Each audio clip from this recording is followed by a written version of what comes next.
This is Rise, where truth is uncovered and black stories rise from silence to strength. Real voices, bold truth, unshakable legacy. Welcome to Rise.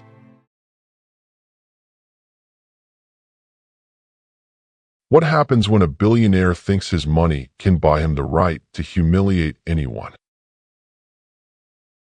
Have you ever witnessed someone being treated like they're invisible just because of their job or their skin color? That uncomfortable moment when privilege meets prejudice, and you're left wondering if anyone will speak up? Tonight, at an upscale restaurant called the Golden Crown, one arrogant billionaire was about to learn the most expensive lesson of his life. And it all came down to 4 simple words that changed everything. But before we dive in, smash that like button if you believe respect should never be for sale. The Golden Crown wasn't just any restaurant.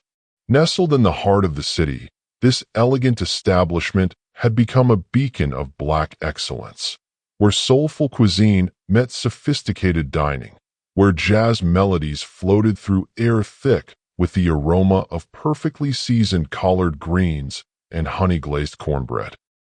The walls, adorned with vibrant artwork celebrating African-American culture, told stories of resilience and triumph.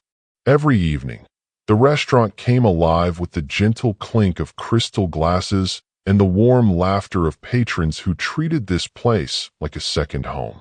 The staff moved with practiced grace, their pride evident in every gesture, every smile, every interaction that made guests feel genuinely welcomed. On this particular night, the atmosphere hummed with its usual energy. Regular customers settled into their favorite booths, greeting servers by name.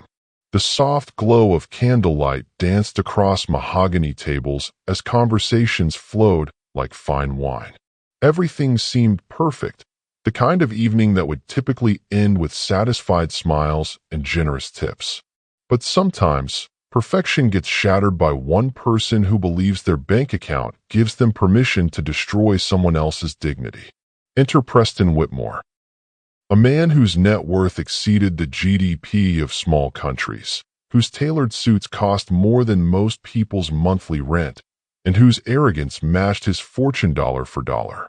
To Preston, service workers weren't people deserving respect. They were accessories to his lifestyle, expected to endure whatever treatment he dished out with a smile. What Preston didn't realize as he settled into his corner table that evening was that he was about to encounter Zora Bennett, a waitress whose quiet strength had been forged by years of facing exactly the kind of discrimination he was about to unleash. The stage was set. The players were in position. And what would unfold over the next hour wouldn't just go viral. It would spark a movement that reminded the world of one fundamental truth. Human dignity isn't for sale at any price. Zora Bennett had learned to read people the moment they walked through those doors. After 3 years at the Golden Crown, she could spot trouble from across the dining room. The way certain customers looked through her rather than at her, the subtle tone shifts when they realized she'd be serving their table, the calculated pauses before they said please or thank you. Born and raised in East Atlanta, Zora carried herself with the quiet dignity her grandmother had instilled in her. "Baby girl," her grandmother used to say, "they can take your job, your money, even your opportunities, but they can never take your self-respect unless you let them." Those words had become Zora's armor against a world that seemed determined to diminish her worth at every turn. At 26, she possessed the kind of grace that made customers feel genuinely cared for. She remembered Mrs. Johnson's preference for extra lemon in her tea, knew that the Henderson family always requested the corner booth for their anniversary dinners, and could sense when someone needed a moment of genuine human connection rather than just efficient service. Her colleagues adored her. Marcus, the head chef, often said Zora could handle any situation with wisdom beyond her years.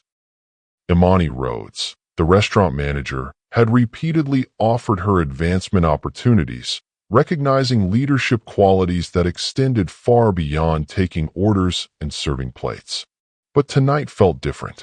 As Zora adjusted her apron and prepared for the evening shift, an unusual weight settled in her chest. Maybe it was the news story she'd heard that morning about another incident of workplace discrimination, or perhaps it was the exhaustion from constantly having to prove her humanity to people who saw her as nothing more than the help. Across the restaurant, Preston Whitmore commanded attention without effort. His custom Italian leather shoes clicked against the hardwood floors as he surveyed his surroundings with the calculating gaze of someone accustomed to evaluating everything and everyone in terms of their value to him. At 52, Preston had built his empire through strategic investments and ruthless business decisions. His portfolio included luxury hotels, high-end retail chains, and technology startups. To him, success meant control, and control meant ensuring everyone knew their place in his carefully constructed hierarchy. The moment he'd entered the Golden Crown, subtle signs of his character began emerging. When the hostess, a young black woman named Keisha, had cheerfully greeted him, Preston's response was a barely perceptible nod, the kind reserved for acknowledging furniture rather than people. He'd scanned her name tag with the cold efficiency of someone cataloging inventory. Interesting choice of establishment, he'd commented to his dining companion earlier, his tone carrying implications that everyone within earshot understood perfectly. I hear the food compensates for other aspects of the experience. His companion, a nervous business associate named Richardson, had shifted uncomfortably but said nothing. Preston's wealth generated a gravitational field of enabling silence wherever he went. As the evening progressed, Preston's behavior escalated in ways that made the staff exchange knowing glances. When Marcus personally brought out the evening's signature appetizer, a masterpiece of culinary artistry, Preston had barely looked up from his phone. Finally, he'd muttered, as if the 15-minute preparation time for perfection was somehow unreasonable. The Golden Crown represented something profound for its community. More than just a restaurant, it served as proof that Black excellence could thrive without compromise. The walls showcased local artists whose work celebrated heritage and hope. The menu honored traditional recipes while elevating them to gourmet status. Every employee, from dishwashers to servers, understood they were part of something bigger than individual careers. They were guardians of a space where their culture was celebrated, not tolerated. This cultural significance wasn't lost on regular patrons, who treated the establishment with reverence. They tipped generously, spoke respectfully to staff, and brought friends and family to share in the experience. The Golden Crown had become a sanctuary where Black professionals could dine without code switching, where families could celebrate milestones surrounded by representation and respect. But tonight, that sanctuary was about to be tested by someone who viewed respect as a commodity, something to be purchased rather than freely given. Preston's presence created ripples of tension that the most perceptive staff members could already sense. The way he dismissed pleasantries, the manner in which his eyes swept dismissively over servers, the entitled expectation that his wealth should grant him license to treat others as lesser beings. Zora felt it too. As she moved through her section, serving other tables with her characteristic warmth, she caught glimpses of Preston's behavior that made her jaw tighten almost imperceptibly. She'd encountered his type before. Men who mistook their bank statements for permission to dehumanize others. What neither Preston nor Zora realized was that their collision course had already been set. The universe was about to test both of them in ways that would reveal the true measure of their character. The first crack in the evening's harmony came disguised as a compliment. "You know," Preston said to the young server refilling his water glass, his voice carrying that patronizing tone wealthy people mistake for warmth. "I've always been impressed by how resilient your people are. Working in demanding environments like this, always maintaining such positive attitudes despite, well, everything you've had to endure historically." The server, James, a college student working his way through business school, paused mid-pour. His smile flickered for just a moment before returning to its professional brightness. "Thank you, sir. We appreciate your business." But the damage was done. At the neighboring table, an elderly black couple exchanged a look that spoke volumes. The woman shook her head almost imperceptibly while her husband's jaw tightened. They'd heard this before. The backhanded praise that reduced their entire identity to a narrative of suffering and survival, as if their worth was measured solely by their ability to endure hardship. From across the room, Zora watched the interaction unfold. She recognized the pattern immediately. The false praise that actually reinforced harmful stereotypes, the assumption that black strength was somehow different from human strength, the reduction of complex individuals to simplified narratives that made white guilt more comfortable. Her hands clenched briefly around the plates she was carrying before she forced herself to relax. "Stay professional," she reminded herself. "Don't give them a reason." 20 minutes later, Preston struck again. When Keisha, the hostess, stopped by his table to ensure everything was satisfactory, Preston leaned back in his chair with the satisfied expression of someone about to bestow wisdom upon the less fortunate. "You should be proud," he told her, gesturing broadly at the restaurant's elegant interior. "Places like this prove that with enough determination, anyone can overcome their circumstances. It's truly inspiring how far your community has come." Keisha's professional smile never wavered, but Zora caught the slight stiffening of her shoulders, the way her fingers pressed a little too firmly against her notepad. Other staff members had begun to notice too. Marcus appeared in the kitchen doorway, his expression darkening as he observed Preston's behavior. Two servers near the wait station exchanged worried glances. The restaurant's energy was shifting. Regular customers who'd witnessed Preston's comments whispered among themselves. Some pulled out their phones, not yet recording but clearly prepared to document whatever might unfold next. Zora felt the familiar burn of indignation rising in her chest. She'd spent years perfecting the art of swallowing her rage, of maintaining her professionalism, while men like Preston treated her and her colleagues like exhibits in a museum of human perseverance. Every cell phone camera in the room felt like both a potential shield and a spotlight. Protection against outright lies, but also pressure to perform her oppression perfectly for public consumption. The breaking point came during dessert service. The Golden Crown's pastry chef had crafted an exquisite chocolate soufflé, delicate as a whisper and rich as velvet. But in the rushed pace of evening service, a small miscommunication occurred between kitchen and server. The soufflé arrived at Preston's table with a raspberry coulis drizzled in a slightly different pattern than usual. Still beautiful, still delicious, but not the precise presentation he'd expected based on the menu description.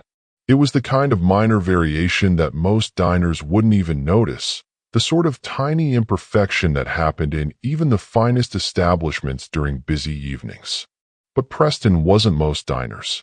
His face transformed as he examined the dessert, his features hardening into the expression of a man who'd found his excuse.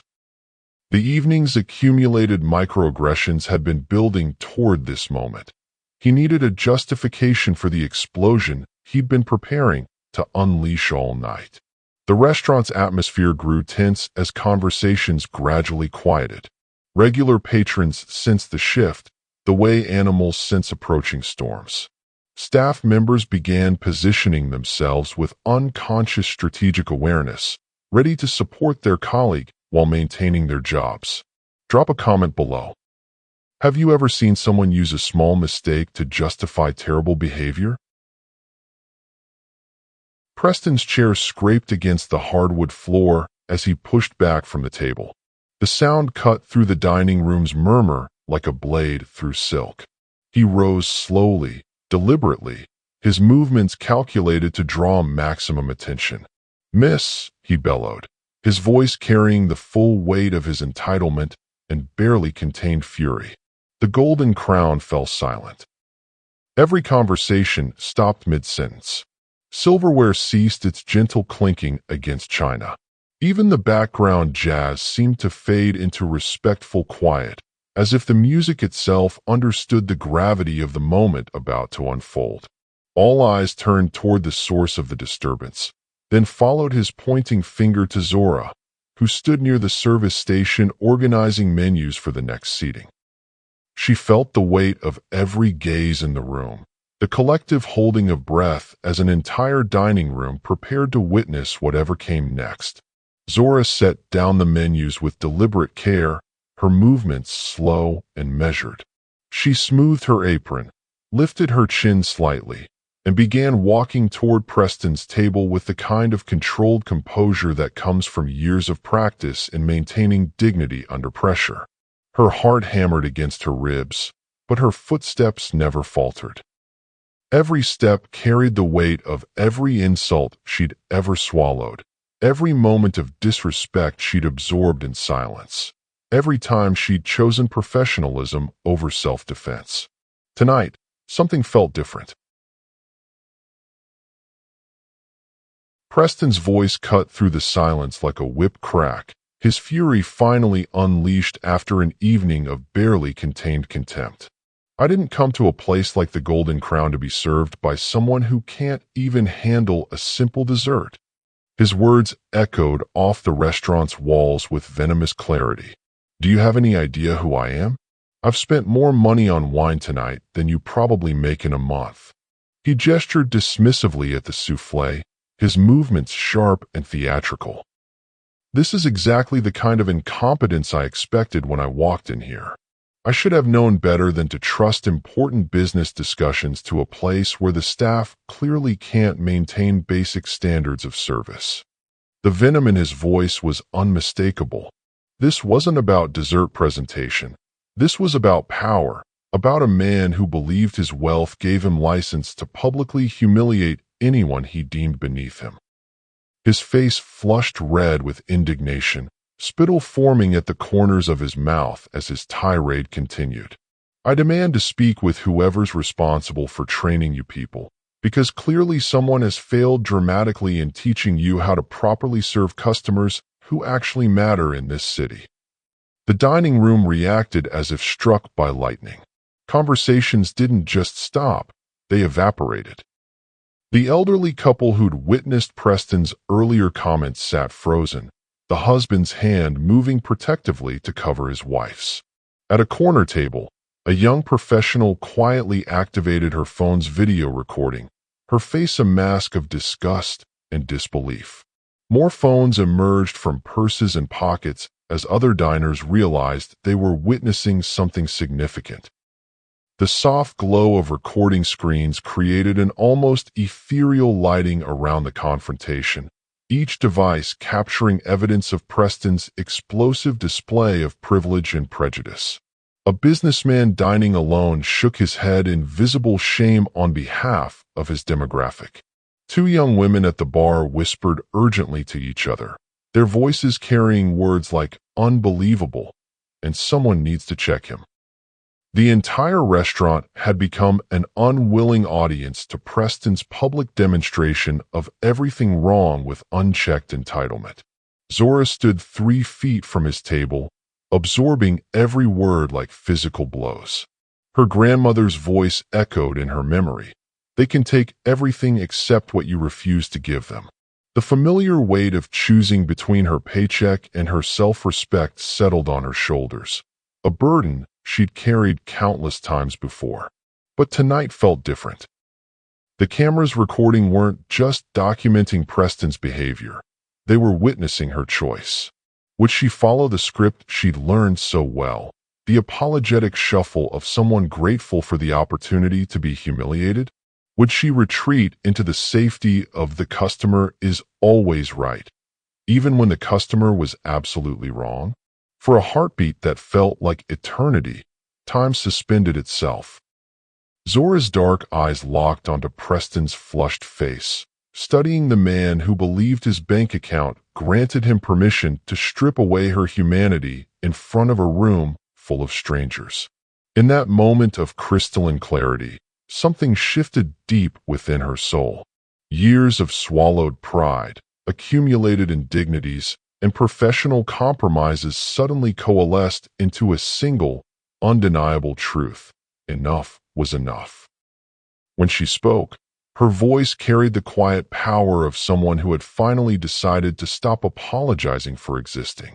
Sir, you may be able to purchase any meal here, but you can never buy dignity. The words dropped into the silence like stones into still water, creating ripples that seemed to expand infinitely outward.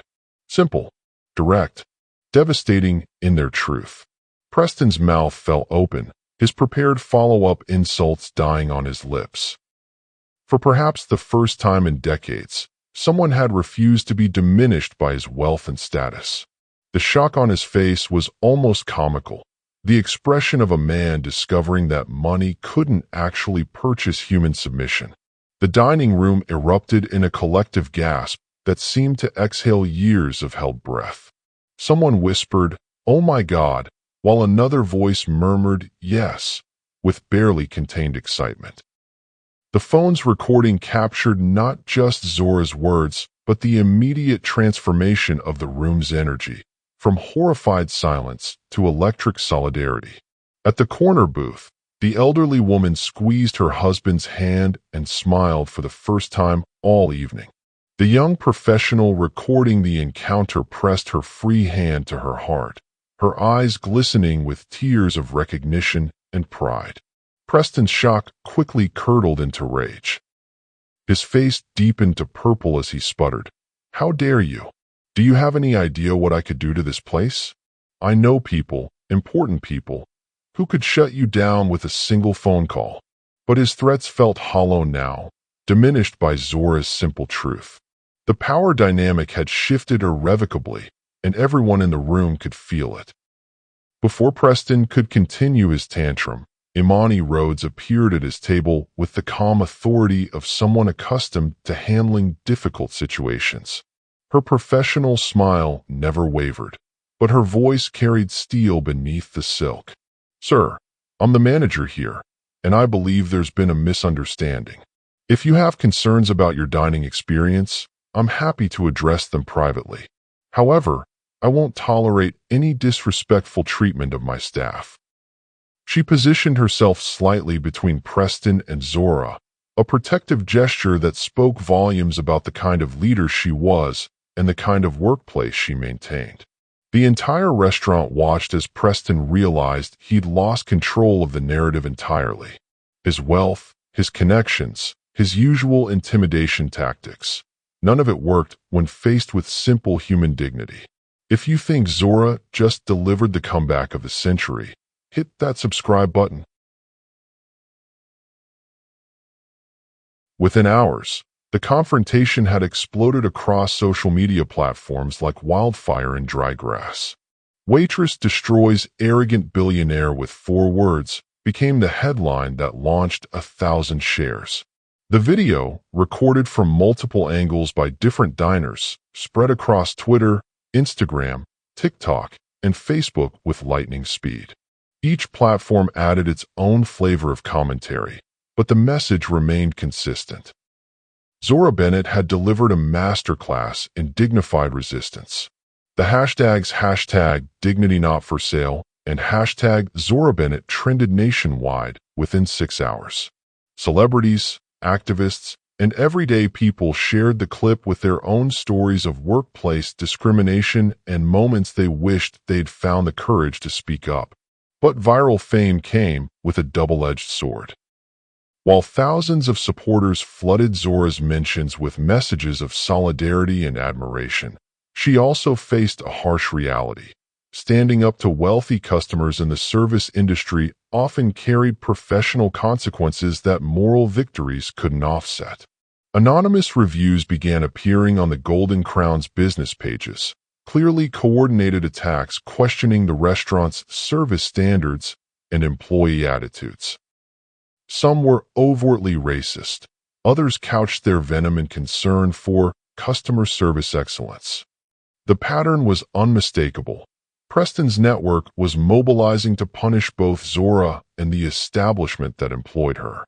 Local news stations called constantly, wanting interviews. Advocacy groups reached out offering support and speaking opportunities. Publishers inquired about book deals.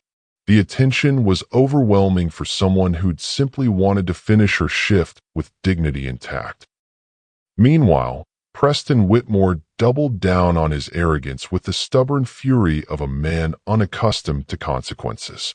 Rather than acknowledging his behavior or offering any form of apology, he released a statement through his publicist claiming he'd been ambushed by unprofessional staff seeking viral attention. He painted himself as the victim of a setup, suggesting that the Golden Crown had orchestrated the entire confrontation for publicity purposes. His lawyers sent cease and desist letters demanding the videos be removed from social media, citing privacy violations and defamation claims. The legal intimidation tactics that had silenced critics in the past now seemed desperate and tone-deaf in the face of public outrage. Behind closed doors, however, Preston's business empire began showing cracks. Richardson, his dining companion that evening, quietly distanced himself from future collaborations. Other business associates expressed private concerns about being associated with someone whose behavior had become a national embarrassment. 3 major clients terminated contracts within the week, citing incompatible values and reputational concerns. Stock prices for his publicly traded companies dipped as investors worried about the long-term impact of his toxic personal brand. The Golden Crown, meanwhile, underwent its own transformation. Imani Rhodes called an all-staff meeting the morning after the incident went viral.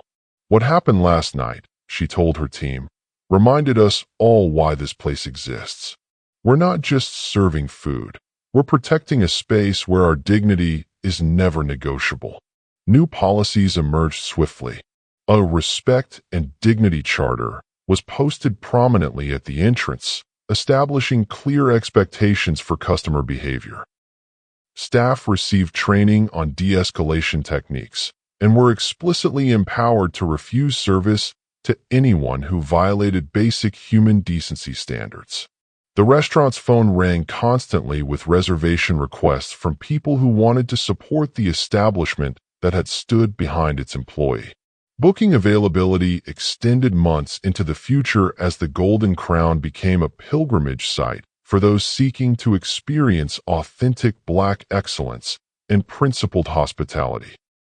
Community leaders began organizing monthly forums at the restaurant, using Zora's moment of courage as a launching point for broader conversations about workplace dignity, microaggressions, and economic justice. Local artists donated pieces celebrating themes of resistance and resilience, transforming the dining room into an evolving gallery of empowerment. The Golden Crown evolved beyond its original identity as an upscale restaurant. It became a symbol of what happened when businesses chose their employees' humanity over customer entitlement, when profit margins took second place to moral principles. Corporate training consultants began using the incident as a case study in values-based leadership.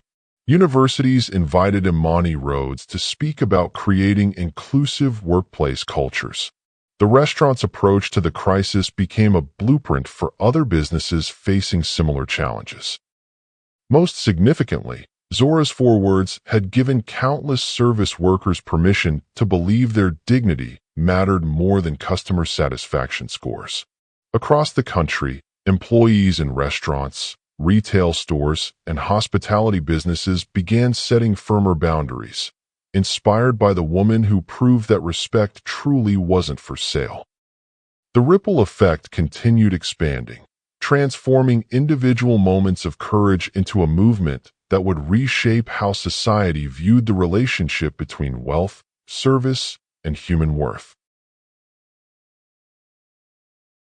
6 months after that transformative evening, Zora Bennett stood before a packed auditorium at Howard University, her voice steady and strong as she addressed an audience of young professionals and activists.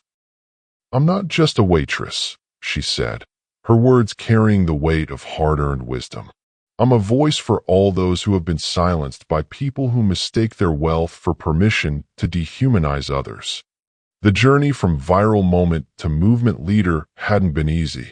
Zora had initially struggled with the sudden spotlight, uncomfortable with being transformed into a symbol when she'd simply been trying to preserve her self-respect during another difficult shift.